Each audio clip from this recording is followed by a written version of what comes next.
నమస్తే అన్న అందరికీ నమస్కారం. ఆంధ్రప్రదేశ్ రాష్ట్ర ప్రజలపైన రేపటి నుంచి విద్యుత్ భారం పడనుందని చెప్పేసి వార్తలు వస్తూ ఉన్నాయి.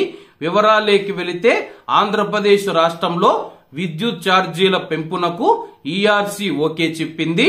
2023-24 సంవత్సరానికి సంబంధించి 9,412 కోట్ల ఇంధన సర్దుబాటు ఛార్జీలను వసూలు చేయాలని ఆదేశించింది. యూనిట్ కు 92 పైసల చొప్పున రేపటి నుంచి 2026 నవంబర్ వరకు వసూలు చేయాలంది.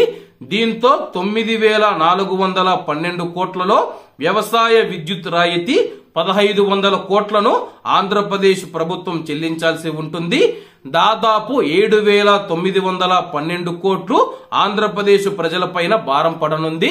ప్రస్తుతం మనం చూసుకుంటే ఆంధ్రప్రదేశ్ రాష్ట్ర ముఖ్యమంత్రి చంద్రబాబు నాయుడు గారు విద్యుత్ ఛార్జీలు పెంచమని చెప్పేసి తెలిపారు. అలాగే ప్రస్తుతం ఈఆర్సీ మనం చూసుకుంటే 2026 నవంబర్ వరకు యూనిట్ కు 92 పైసల చొప్పున మేమైతే విద్యుత్ ఛార్జీలు పెంచుతామని చెప్పేసి వెల్లడించింది.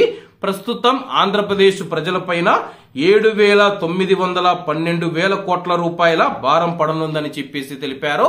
మరి ఆంధ్రప్రదేశ్ లోని ప్రజలు ఏ విధంగా స్పందిస్తారో వేచి చూడాల్సి ఉంది. అలాగే దీనిపైన ఆంధ్రప్రదేశ్ ప్రభుత్వం కూడా స్పష్టత ఇవ్వాల్సి ఉంది.